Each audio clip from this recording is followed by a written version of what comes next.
We're eager to talk with you about anything that is important to you. We want to show you where you are along this vibrational spectrum. We'll help you to understand why you've got a block. It's always the same one. It's always looking for something and counting it as missing, when it's a vibrational version that you have to look with different eyes. And if today you develop the ability to look with different eyes, to look with sensors, if you can find the satisfaction factor in something, then you will be one who does live happily ever after. Because as sure as anything, as sure as you sift and sort and you know what you don't want and you know what you do want, and there it is gestating in your vortex of creation, and you've been meditating and you've been tuning in and you're feeling good and you're in love with this and that and this and that, and you are what others say a very positive person because you're looking for things that feel good and you're getting really good at doing that, and you're more optimistic and less pessimistic and you're feeling good. And as those thoughts begin turning to things, then boom, here's the manifestation of what you ask for. You ask, and now it's there for you to see, for you to experience, for you to sleep with, for you to drive, for you to spend, for you to have all of those delicious tactile experiences with. You've got it, you've done it, you've created it, good for you. And then you stand not only as the recipient of whatever it was, but with another set of contrasting experiences causing you to give birth to another rocket of desire. So that gap will always be there because you are an eternal being. You are eternal, which means life is going to continue to cause you to be vibrational and catch up with it, and then be vibrational and catch up with it, and be vibrational and then turn the vibration into the tangible, and then be vibrational and turn the vibration into tangible, to be vibrational and then turn the vibration into tangible. And every step along that way you can have satisfaction, because the only time that you do not feel satisfaction is when you are in resistance to what you're asking for. Esther has been having a wonderful time. She's been in Southern California for a few weeks now, and she's been enjoying everything about it.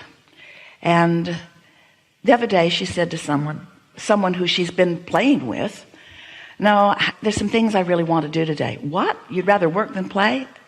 Yeah, today. Because she began realizing that when she's been asking for things and then not letting herself go to them, she's creating a sort of unnecessary tension. That's what we mean that you mean when you say, "I want to be true to myself." When I've launched a rocket of desire, when I intend to do something and I do other than it, there's an unnecessary contrast in the energy which feels like dissatisfaction, not satisfaction.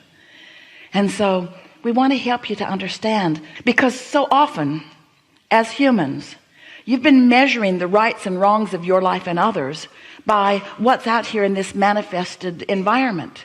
And we want you to leave that aside for a little while and trust that that manifested environment is what's caused you to create more into this vortex.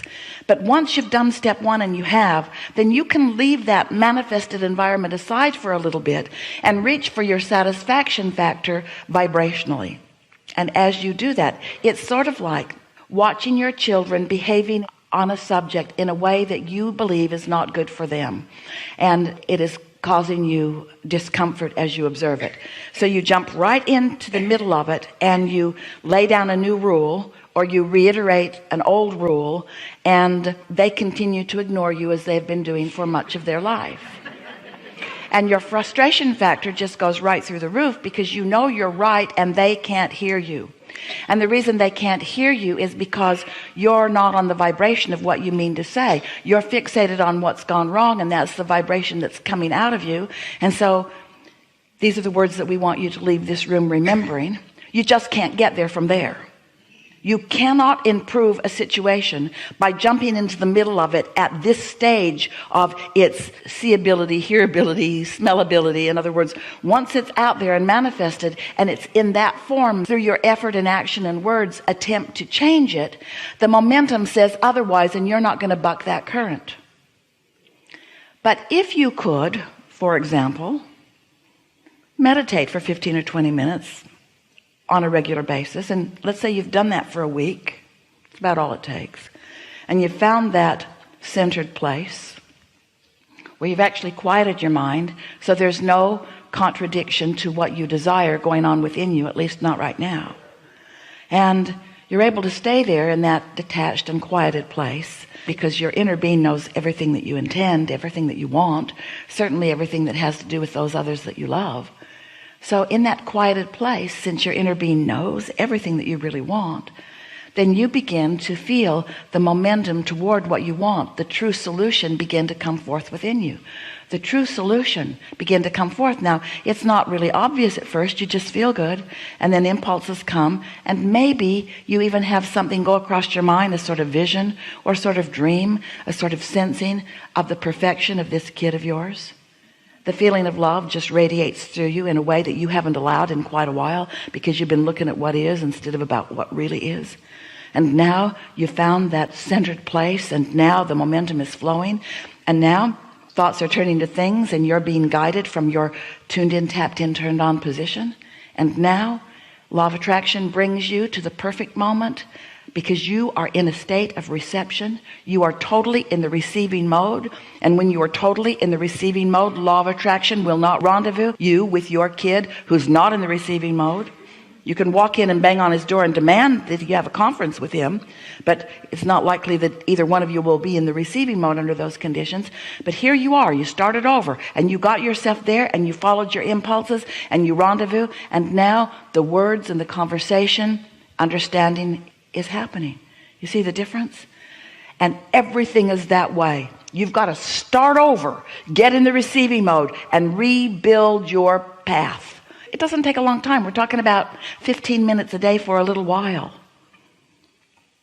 You will be amazed and delighted at how things line up for you when you take the time to become yourself a cooperative component to your own desires. If you never heard anything else from us or anyone else ever, that's all you would ever need to live happily ever after. And the success that you want, we want it for you.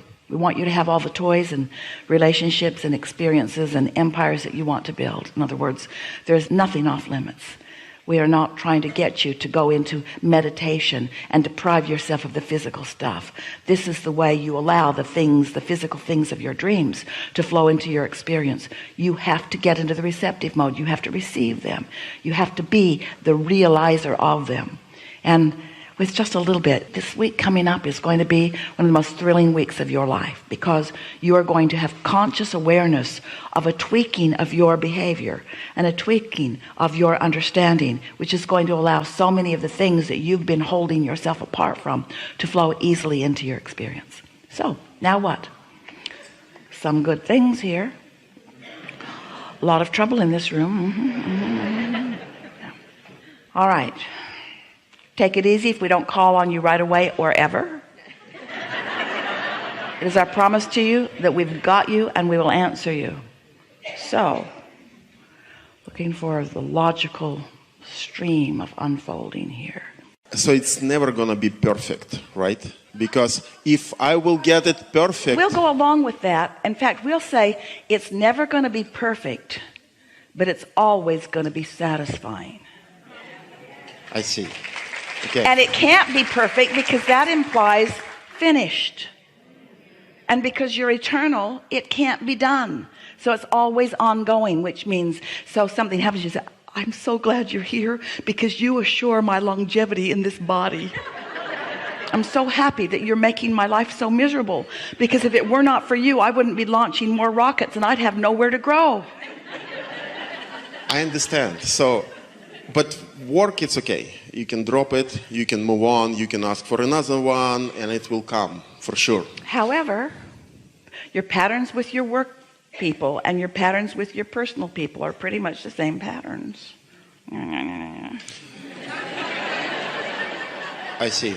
And we're just asking you to not be so human. No, that isn't what we're just asking you to not be so responsive to the conditions. Here's a really good description. So let's say you're in that manifested place in some situation, and for whatever reason it's not pleasing you in some way, and you manage to get back into meditation and get another run at it, and it feels better. and then it goes wonky again because it's full of contrast. And so you get back into meditation and you get the momentum going and it gets better, but it still goes wonky. And then you kind of lose faith in the value of that. So you just do a little less of that and a little more of paying attention. And then it just wobbly and kind of wonky and wobbly and kind of wonky. And you just kind of develop into this pattern. And then you think, I need to do something different. And we say, you can't get there from there. Take that phrase home. Can't get there from there. You can't get to where you want to be from a manifestation that isn't pleasing you.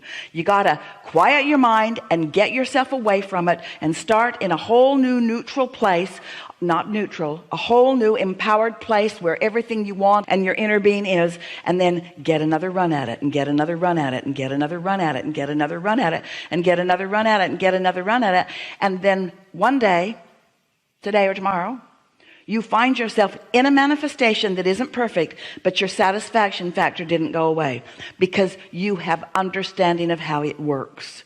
You're not blaming yourself. You're not blaming them. You understand you're collecting data. You understand it's just part of the process of making decisions about what you want. You don't freak out over little things. You stand solid in your knowing that all is well. You just get better and better at riding out the ripples, more and more happy as you go.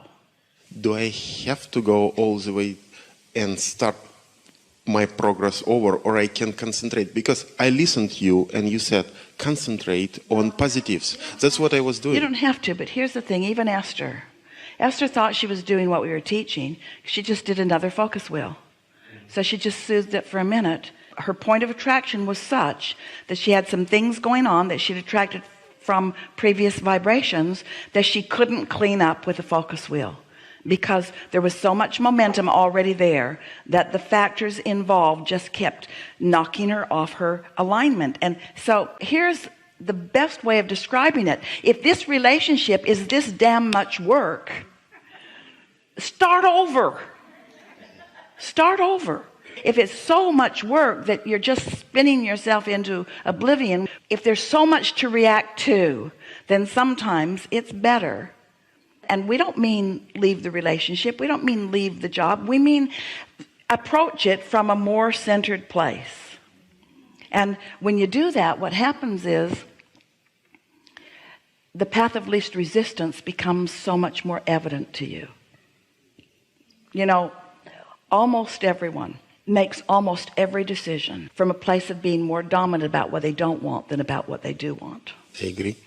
So you just keep trying to solve problems, and you try to make your words more productive than they can be, or your actions more productive than they can be. And sometimes it's like this. What if you really wanted employment? Let's go back to that topic. And the dollars were urgently needed right now.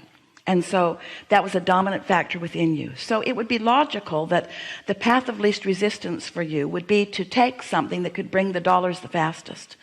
Well, just because that's not really where you want to be long term doesn't mean that that path of least resistance wasn't exactly right for you at the time. But now you're in this situation where the dollars are flowing and that is relieved, but now other things that are important to you are showing themselves to you, so you get to add another intention to the mix, which means this current manifestation is not the best answer to the newly understood desire that you've put back over here into the vortex. So often Esther would say on occasion, I don't want to hurt their feelings.